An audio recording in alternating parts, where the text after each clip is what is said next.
ఓం శాంతి. మురళీ తేదీ 4/1/2025. ఈరోజు బాబా చెప్తున్నారు, మురళీ సారము, మధురమైన పిల్లలు, మీరు అశరీరిగా అయ్యి ఎప్పుడైతే తండ్రిని స్మృతి చేస్తారో అప్పుడు మీకోసం ఈ ప్రపంచమే సమాప్తమైపోతుంది. దేహాన్ని మరియు ప్రపంచాన్ని మర్చిపోతారు. ప్రశ్న: తండ్రి ద్వారా పిల్లలందరికీ జ్ఞానమనే మూడో నేత్రము ఎందుకు లభించింది? జవాబు: స్వయాన్ని ఆత్మగా భావిస్తూ తండ్రి ఎవరో ఎలా ఉన్నారో అదే రూపములో స్మృతి చేయడం కోసం మూడవ నేత్రము లభించింది. కానీ ఎప్పుడైతే పూర్తిగా యోగయుక్తముగా ఉంటారో అప్పుడే మూడవ నేత్రము పనిచేస్తుంది. అంటే ఒక్క తండ్రి పట్ల సత్యమైన ప్రేమ ఉండాలి. ఎవరి నామరూపాల్లోనూ వేలాడుతూ ఉండకూడదు. మాయా ప్రీతిని ఉంచడంలోనే విఘ్నాలను కలిగిస్తుంది. మాయా ప్రీతిని ఉంచడంలోనే విఘ్నాలను కలిగిస్తుంది. ఇందులోనే పిల్లలు మోసపోతారు. పాట: నీ దారిలోనే మరణించాలి. ఓం శాంతి. బ్రాహ్మణ పిల్లలైన మీరు తప్ప ఈ పాట అర్థాన్ని ఇంకెవ్వరూ అర్థం చేసుకోలేరు. ఎలాగైతే వేదశాస్త్రాలు మొదలైన వాటిని తయారు చేశారో కానీ అవేవైతే చదువుతారో వాటి అర్థాన్ని తెలుసుకోలేరు. అందుకే తండ్రి అంటారు, నేను బ్రహ్మ ముఖము ద్వారా సర్వ వేద శాస్త్రాల సారాన్ని అర్థం చేయిస్తాను. అలాగే ఈ పాటల అర్థాన్ని కూడా ఎవరు అర్థం చేసుకోలేరు. తండ్రి వీటి యొక్క అర్థాన్ని అర్థం చేయిస్తారు. ఆత్మ ఎప్పుడైతే శరీరం నుండి అతీతముగా అవుతుందో అప్పుడు ప్రపంచంతో మొత్తం సంబంధం అంతా తెగిపోతుంది. పాటలో కూడా ఉంది, స్వయాన్ని ఆత్మగా భావిస్తూ అశరీరిగా అయి తండ్రిని స్మృతి చేస్తే ఈ ప్రపంచము సమాప్తం అయిపోతుంది అని. ఈ శరీరము ఈ భూమిపై ఉంది. ఆత్మ ఇందులో నుండి వెళ్ళిపోతే ఇక ఆ సమయంలో ఆత్మకు మనుష్య సృష్టి లేనట్లే. ఆత్మ వివస్త్రగా అయిపోతుంది. మళ్ళీ ఎప్పుడైతే శరీరంలోకి ప్రవేశిస్తుందో అప్పుడు పాత్ర మొదలవుతుంది. అప్పుడు ఒక శరీరాన్ని వదిలి వెళ్ళి ఇంకొక శరీరంలోకి ప్రవేశిస్తుంది. తిరిగి మహాతత్వంలోకి వెళ్ళదు. ఎగిరిపోయి ఇంకొక శరీరంలోకి వెళ్తుంది. ఇక్కడ ఈ ఆకాశ తత్వములోనే ఆత్మ పాత్రను అభినయించాలి. మూలవతనంలోకి వెళ్ళేది లేదు. ఎప్పుడైతే శరీరము వదులుతారో అప్పుడు ఈ కర్మ బంధనాలు ఉండవు, అలాగే ఆ కర్మ బంధనాలు ఉండవు. శరీరం నుండే వేరైపోతారు కదా. మళ్ళీ వేరొక శరీరం తీసుకున్నప్పుడు ఆ కర్మ బంధనాలు మొదలవుతాయి. ఈ విషయాలు మీకు తప్ప ఇతర మనుషులెవ్వరికీ తెలియవు. అందరూ పూర్తిగా బుద్ధిహీనులుగా ఉన్నారని తండ్రి అర్థం చేయించారు. కానీ ఎవ్వరూ ఇలా భావించరు. తమను తాము ఎంత తెలివైన వారిగా భావిస్తారు. శాంతి పురస్కారాలు ఇస్తూ ఉంటారు. ఇది కూడా బ్రాహ్మణ కులభూషణులైన మీరు బాగా అర్థం చేయించగలరు. వారికి అసలు శాంతి అని దేనిని అంటారో కూడా తెలియదు. కొందరేమో మనశ్శాంతి ఎలా లభిస్తుంది అని మహాత్ముల వద్దకు వెళ్తారు. వారు ప్రపంచంలో శాంతి ఎలా లభిస్తుంది అని అంటారే కానీ నిరాకారి ప్రపంచంలో శాంతి ఎలా లభిస్తుంది అని అనరు. అది ఉన్నదే శాంతిధామము. ఆత్మలైన మనము శాంతిధామములో ఉంటాము. కానీ వారు మనశ్శాంతి అని అంటారు. శాంతి ఎలా లభిస్తుంది అనేది వారికి తెలియదు. శాంతి ధామమైతే మన ఇల్లు. ఇక్కడ శాంతి ఎలా లభించగలదు? అయితే సతయుగంలో సుఖము, శాంతి, సంపద అన్నీ ఉన్నాయి. దాని స్థాపనను తండ్రి చేస్తారు. ఇక్కడైతే ఎంత అశాంతి ఉంది. ఇవన్నీ ఇప్పుడు పిల్లలైన మీరే అర్థం చేసుకోగలరు. సుఖము, శాంతి, సంపద భారతదేశంలోనే ఉండేవి. ఆ వారసత్వము తండ్రి ఇచ్చినది. మరియు దుఃఖము, అశాంతి, పేదరికము ఈ వారసత్వము రావణుడిది. ఈ విషయాలన్నీ అనంతమైన తండ్రి కూర్చుని పిల్లలకు అర్థం చేయిస్తున్నారు. తండ్రి పరంధామంలో ఉండే జ్ఞాన సంపన్నులు. వారు సుఖధామం యొక్క వారసత్వాన్ని మనకు ఇస్తారు. వారు ఆత్మలైన మనకు అర్థం చేయిస్తున్నారు. జ్ఞానము ఆత్మలో ఉంటుందనైతే మీకు తెలుసు. వారినే జ్ఞాన సాగరుడు అని అనడం జరుగుతుంది. ఆ జ్ఞాన సాగరుడు ఈ శరీరము ద్వారా ప్రపంచం యొక్క చరిత్ర, భూగోళం గురించి అర్థం చేయిస్తారు. ప్రపంచానికి ఆయుష్ అంటూ ఉండాలి కదా. ప్రపంచమైతే ఎల్లప్పుడూ ఉండనే ఉంది. కేవలం కొత్త ప్రపంచము మరియు పాత ప్రపంచము అని అంటారు. ఇది కూడా మనుష్యులకు తెలియదు. కొత్త ప్రపంచం నుండి పాత ప్రపంచంగా తయారయ్యేందుకు ఎంత సమయం పడుతుంది? కలియుగం తర్వాత సత్యుగము తప్పకుండా వస్తుంది అని పిల్లలైన మీకు తెలుసు. అందుకే కలియుగము మరియు సత్యుగం యొక్క సంగమములో తండ్రి రావాల్సి ఉంటుంది. పరమపిత పరమాత్మ బ్రహ్మ ద్వారా కొత్త ప్రపంచ స్థాపనను, శంకరుని ద్వారా వినాశనమును చేయిస్తారు అని కూడా మీకు తెలుసు. త్రిమూర్తి అంటే అర్థమే స్థాపన, వినాశనము, పాలన. ఇవి సామాన్యమైన విషయాలే. కానీ ఈ విషయాలను పిల్లలైన మీరు మర్చిపోయారు. లేదంటే మీకు ఎంతో సంతోషం ఉండాలి. నిరంతరము స్మృతి ఉండాలి. బాబా మనల్ని ఇప్పుడు కొత్త ప్రపంచానికి యోగ్యులుగా తయారు చేస్తున్నారు. భారతవాసులైన మీరే యోగ్యులుగా తయారవుతారు, ఇంకెవ్వరు అవ్వరు. అయితే ఇతర ధర్మాలలోకి ఎవరైతే కన్వర్ట్ అయిపోయారో వారు తిరిగి రావచ్చు. అప్పుడు అందులోకి మారినట్లుగానే మళ్ళీ ఇందులోకి మారిపోతారు. ఈ జ్ఞానమంతా మీ బుద్ధిలో ఉంది. ఈ పాత ప్రపంచము ఇప్పుడు మారుతుందని మనుష్యులకు అర్థం చేయించాలి. మహాభారత యుద్ధము కూడా తప్పకుండా జరగనున్నది. ఈ సమయంలోనే బాబా వచ్చి రాజయోగాన్ని నేర్పిస్తారు. ఎవరైతే రాజయోగం నేర్చుకుంటారో వారు కొత్త ప్రపంచంలోకి వెళ్ళిపోతారు. ఉన్నతోన్నతమైన వారు భగవంతుడు అని, ఆ తర్వాత బ్రహ్మ, విష్ణు, శంకరులు అని, ఆ తర్వాత ఇక్కడ చూస్తే ముఖ్యమైన వారు జగదంబ మరియు జగత్పిత అని వీరు అందరికీ అర్థం చేయించవచ్చు.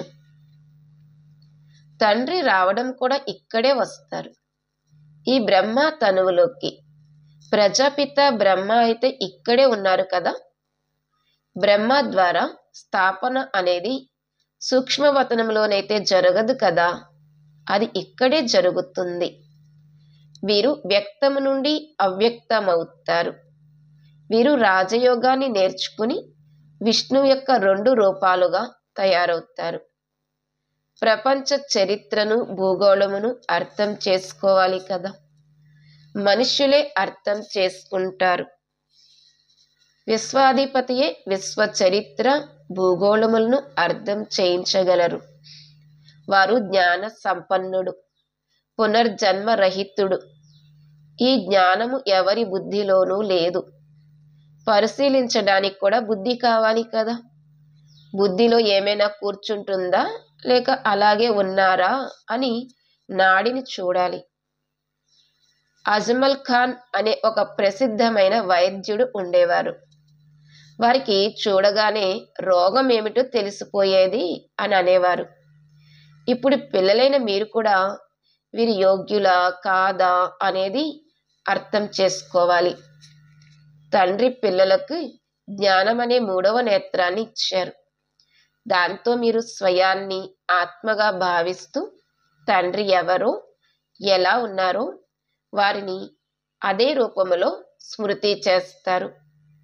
కానీ ఎవరైతే పూర్తిగా యోగయుక్తముగా ఉంటారో, ఎవరికైతే తండ్రితో ప్రీతి బుద్ధి ఉంటుందో వారికే ఇటువంటి బుద్ధి ఉంటుంది. అందరూ అలా లేరు కదా. ఒకరి నామరూపాల్లో ఒకరు వేలాడుతూ ఉంటారు. తండ్రి అంటారు, ప్రీతిని నాతో పెట్టుకోండి కదా. మాయ ఎటువంటిది అంటే అది ప్రీతిని పెట్టుకోనివ్వదు. తన కస్టమర్లు వెళ్ళిపోతున్నారు అని మాయ కూడా చూస్తుంది. అప్పుడు ఇంకా ఒక్కసారిగా ముక్కు చెవులను పట్టుకుంటుంది. మళ్ళీ ఎప్పుడైతే మోసపోతారో అప్పుడు మాయతో మోసపోయామని అర్థం చేసుకుంటారు. వారు మాయాజీతులుగా జగజ్జీతులుగా అవ్వలేరు. ఉన్నత పదవిని పొందలేరు. ఇందులోనే శ్రమ ఉంది. నన్నొక్కరినే స్మృతి చేస్తే మీ పతిత బుద్ధి పావనమైపోతుంది అని శ్రీమతము చెప్తుంది. కానీ కొంతమందికి ఎంతో కష్టం అనిపిస్తుంది. ఇందులో సబ్జెక్టు ఒక్కటే, అలఫ్ మరియు బే అనగా భగవంతుడు మరియు రాజ్యాధికారము, అంతే. ఈ రెండు పదాల్ని స్మృతి చేయలేరా? భగవంతుణ్ణి స్మృతి చెయ్యండి అని బాబా చెప్తారు. కానీ తమ దేహాన్ని మరియు ఇతరుల దేహాల్ని స్మృతి చేస్తూ ఉంటారు. బాబా అంటారు, దేహాన్ని చూస్తూ మీరు నన్ను స్మృతి చెయ్యండి. నన్ను చూడడానికి, అర్థం చేసుకోవడానికి ఆత్మకు ఇప్పుడు 3వ నేత్రము లభించింది. దానిని ఉపయోగించండి. పిల్లలైన మీరిప్పుడు త్రినేత్రులుగా మరియు త్రికాలదర్శులుగా అవుతారు. కానీ త్రికాలదర్శులుగా కూడా నెంబర్ వరుగా ఉన్నారు. జ్ఞానాన్ని ధారణ చేయటం ఏమీ అంత కష్టం కాదు. చాలా బాగా అర్థం చేసుకుంటారు. కానీ యోగ బలము తక్కువగా ఉంది. దేహీ అభిమాని స్థితి చాలా తక్కువగా ఉంది. చిన్న విషయానికే క్రోధము, కోపము వచ్చేస్తుంది. ఇక పడిపోతూ ఉంటారు. లేస్తారు, పడిపోతారు. ఈరోజు లేస్తారు, రేపు మళ్ళీ పడిపోతారు. దేహాభిమానము ముఖ్యమైనది. ఆ తర్వాత ఇతర వికారాలలో లోభము, మోహము మొదలైన వాటిలో చిక్కుకుపోతారు. దేహం పట్ల కూడా మోహం ఉంటుంది. మాటలలో మోహము ఎక్కువగా ఉంటుంది. ఇప్పుడు తండ్రి దాని నుండి విముక్తులుగా చేస్తారు. మీకు అనంతమైన తండ్రి లభించారు. ఇక మోహం ఎందుకు పెట్టుకుంటారు? ఆ సమయంలో ముఖము, మాట తీరు అంతా కోతిలా అయిపోతుంది. తండ్రి అంటారు, నష్టమోహులుగా అవ్వండి. నిరంతరము నన్ను స్మృతి చెయ్యండి. పాపాల భారము తలపై ఎంతో ఉంది. అది ఎలా తొలగుతుంది? కానీ మాయ ఎటువంటిది అంటే అది అసలు స్మృతి చెయ్యనివ్వదు. ఎంత కష్టపడినా కానీ అది గడియ గడియ బుద్ధి ఎగిరిపోయేలా చేస్తుంది. మేము కేవలం అతి ప్రియమైన బాబానే మహిమ చేస్తూ ఉండాలి అని ఎంత ప్రయత్నం చేస్తారు. బాబా ఇక మీ వద్దకు వచ్చేస్తున్నాము అని అంటారు. కానీ మళ్ళీ మర్చిపోతారు. బుద్ధి వేరే వైపుకు వెళ్ళిపోతుంది. నెంబర్ 1లోకి వెళ్ళే వీరు కూడా పురుషార్థియే కదా. మేము గాడ్ ఫాదర్కు విద్యార్థులము అని పిల్లల బుద్ధిలో గుర్తుండాలి. గీతలో కూడా నేను నిన్ను రాజులకే రాజుగా తయారు చేస్తాను అని భగవాన్ వాచా ఉంది. కేవలం శివునికి బదులుగా శ్రీకృష్ణుని పేరు వేసేస్తారు. వాస్తవానికి శివబాబా జయంతిని మొత్తం ప్రపంచమంతటా జరుపుకోవాలి. శివబాబా అందరినీ దుఃఖం నుండి విముక్తులుగా చేసి మార్గదర్శకుడై తనతో పాటు తీసుకువెళ్తారు. వారు ముక్తిదాత మరియు మార్గదర్శకుడు అనైతే అందరూ అంగీకరిస్తారు. అందరి పతిత పావనుడు తండ్రి. వారు అందరినీ శాంతిధామము, సుఖధామములోకి తీసుకువెళ్ళేవారు. మరి వారి జయంతిని ఎందుకు జరుపుకోరు? భారతవాసులే జరుపుకోరు. అందుకే భారత్కు ఇంత దుర్గతి పట్టింది. మృత్యువు కూడా చాలా దుర్గతిలో జరుగుతుంది. వారు ఎలాంటి బాంబులు తయారు చేస్తారంటే గ్యాస్ బయటకు రాగానే అంతమైపోతారు. క్లోరోఫామ్ ఇచ్చినట్లు అయిపోతారు. అంటే స్పృహ కోల్పోయేలాగా చేసే ఒక పదార్థం క్లోరోఫామ్ అంటే. క్లోరోఫామ్ ఇచ్చినట్లు అయిపోతారు. ఇవి కూడా వారు తయారు చేయవలసిందే. ఇది ఆగిపోవడం అసంభవము. కల్పపూర్వం ఏదైతే జరిగిందో అది మళ్ళీ ఇప్పుడు రిపీట్ అవుతుంది. ఈ మిసైల్స్ మరియు ప్రకృతి వైపరీత్యాల ద్వారా పాత ప్రపంచము వినాశనం అయిపోతుంది. ఈ మిసైల్స్ మరియు ప్రకృతి వైపరీత్యాల ద్వారా పాత ప్రపంచం వినాశనం అయ్యింది. అది మళ్ళీ ఇప్పుడు జరుగుతుంది. వినాశన సమయం ఎప్పుడైతే వస్తుందో అప్పుడు డ్రామా ప్లాన్ అనుసారంగా వినాశనము పాత్రలోకి వచ్చే తీరుతుంది. డ్రామా వినాశనమును తప్పకుండా చేయిస్తుంది. రక్తపు నదులు ఇక్కడ ప్రవహిస్తాయి. గృహ యుద్ధాలలో ఒకరినొకరు హతమార్చుకుంటారు కదా. ఈ ప్రపంచం మారుతోంది అని మీలో కూడా కొంతమందికే తెలుసు.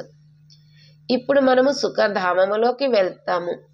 కావున సదా జ్ఞానము యొక్క అతీంద్రియ సుఖములో ఉండాలి. ఎంతగా స్మృతిలో ఉంటారో అంతగా సుఖము పెరుగుతూ ఉంటుంది.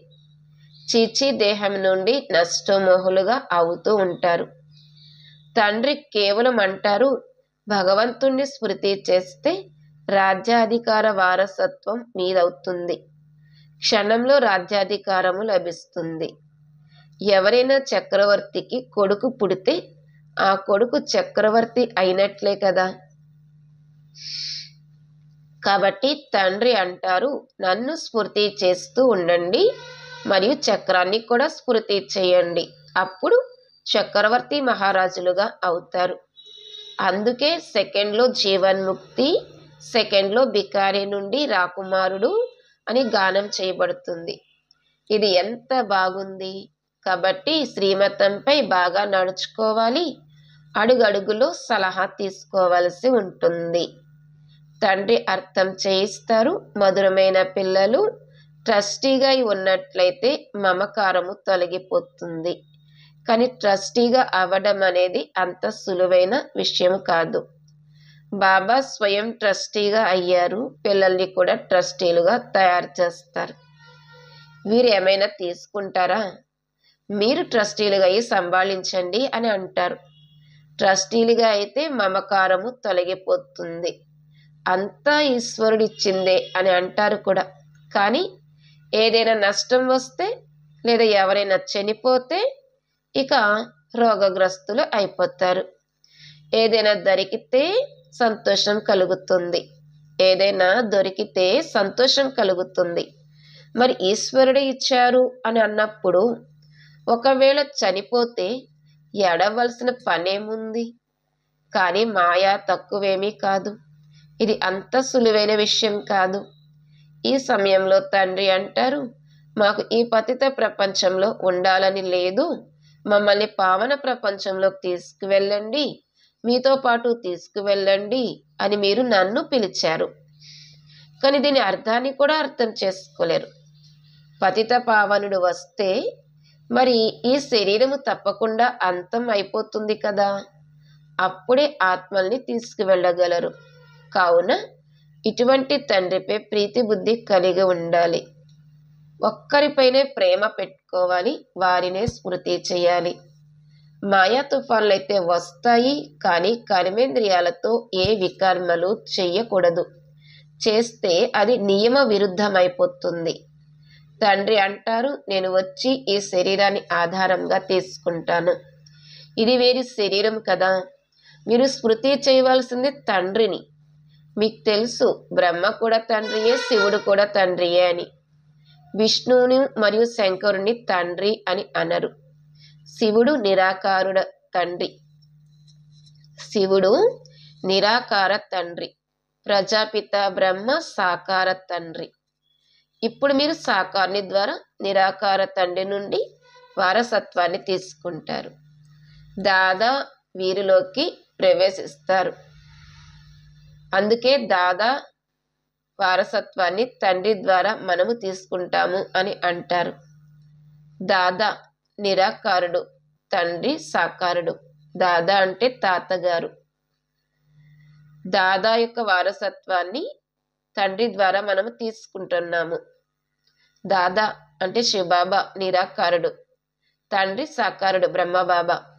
ఇవి అద్భుతమైన కొత్త విషయాలు కదా. త్రిమూర్తిని చూపిస్తారు కదా, ఏమీ అర్థం చేసుకోరు. శివుని మాయం చేసేస్తారు. తండ్రి ఎంత మంచి మంచి విషయాలను అర్థం చేయిస్తారు. బాబా ఎంత మంచి మంచి విషయాలు అర్థం చేయిస్తారు. కాబట్టి మేము విద్యార్థులమని సంతోషం ఉండాలి. బాబా మనకు తండ్రి, టీచర్, సద్గురువు. ఇప్పుడు మీరు ప్రపంచం యొక్క చరిత్ర, భూగోళములను అనంతమైన తండ్రి నుండి వింటున్నారు. మళ్ళీ ఇతరులకు వినిపిస్తారు. ఇది 5000 సంవత్సరాల చక్రము. కాలేజీ పిల్లలకు ప్రపంచ చరిత్ర, భూగోళముల గురించి అర్థం చేయించాలి. 84 జన్మల మెట్లు అంటే ఏమిటి? భారతదేశం యొక్క ఎక్కే కళ మరియు దిగే కళ ఎలా జరుగుతుంది? ఇది అర్థం చేయించాలి. క్షణంలో భారతదేశం స్వర్గంగా తయారవుతుంది. మళ్ళీ 84 జన్మలకు భారత్ నరకంగా తయారవుతుంది. ఇది చాలా సహజంగా అర్థం చేసుకోవాల్సిన విషయము. భారతదేశము స్వర్ణిమ యుగం నుండి ఇనుప యుగంలోకి ఎలా వచ్చింది? ఇది భారతవాసులకు అర్థం చేయించాలి. టీచర్లకు కూడా అర్థం చేయించాలి. అది భౌతిక జ్ఞానము, ఇది ఆత్మిక జ్ఞానము. దానిని మనుషులు ఇస్తారు, దీన్ని గాడ్ ఫాదర్ ఇస్తారు. వీరు మనిషి సృష్టికి బీజరూపుడు కావున వీరి వద్ద మనుష్య సృష్టి యొక్క జ్ఞానమే ఉంటుంది. అచ్చా మధురాతి మధురమైన సిక్కిలదే పిల్లలకు మాతాపిత బాప్దాదాల ప్రియ స్మృతులు మరియు గుడ్ మార్నింగ్. ఆత్మిక పిల్లలకు ఆత్మిక తండ్రి నమస్తే. ఆత్మిక తండ్రికి ఆత్మిక పిల్లల యొక్క ప్రియ స్మృతులు నమస్తే మరియు గుడ్ మార్నింగ్. ధారణ పాయింట్స్. 1. ఈ చీచీ దేహం నుండి పూర్తిగా నష్టమోహులుగా అయ్యి జ్ఞానం యొక్క అతీంద్రియ సుఖంలో ఉండాలి. ఇప్పుడు ఈ ప్రపంచం మారనున్నది, ఇక మేము మా సుఖధామంలోకి వెళ్తాము అని బుద్ధిలో ఉండాలి. 2. ట్రస్టీగా ఈ అన్నీ సంభాళిస్తూ మమకారాన్ని తొలగించాలి. ఒక్క తండ్రి పట్ల సత్యమైన ప్రీతిని పెట్టుకోవాలి. కర్మేంద్రియాలతో ఎప్పుడూ ఏ వికర్మలు చేయకూడదు. ఈరోజు వరదానము. బ్రహ్మబాబా సమానముగా శ్రేష్టాతి శ్రేష్టమైన చిత్రాన్ని తయారు చేసుకునే పరోపకారీ భవ. బ్రహ్మబాబా సమానముగా శ్రేష్టాతి శ్రేష్టమైన చిత్రాన్ని తయారు చేసుకునే పరోపకారీ భవ. వివరణ. శ్రేష్ట స్మృతి మరియు శ్రేష్ట కర్మల ద్వారా భాగ్యపు చిత్రాన్ని అయితే పిల్లలందరూ తయారు చేసుకున్నారు. ఇప్పుడు కేవలం చివరి టచింగ్ ఏమిటి అంటే సంపూర్ణత, అనగా బ్రహ్మబాబా సమానముగా శ్రేష్టాతి శ్రేష్టముగా తయారవ్వటము. దీనికోసం పరోపకారులుగా అవ్వండి. అంటే స్వార్థ భావం నుండి సదా ముక్తులుగా ఉండండి. ప్రతి పరిస్థితిలో, ప్రతి కార్యంలో, ప్రతి సహయోగి సంఘటనలో ఎంత నిస్వార్థత ఉంటుందో అంతగానే పరోపకారులుగా అవ్వగలుగుతారు. సదా స్వయాన్ని నిండుగా అనుభవం చేస్తారు. సదా ప్రాప్తి స్వరూపపు స్థితులై ఉంటారు. స్వయం కోసం ఏది స్వీకరించరు. స్లోగన్. సర్వస్వత్యాగిగా అయినట్లయితేనే సరళత మరియు సహనశీలత గుణాలు వస్తాయి. సర్వస్వత్యాగిగా అయినట్లయితేనే సరళత, సహనశీలత గుణాలు వస్తాయి. సరళత, సహనశీలత గుణాలు వస్తాయి అని బాబా చెప్తున్నారు. ఓం శాంతి.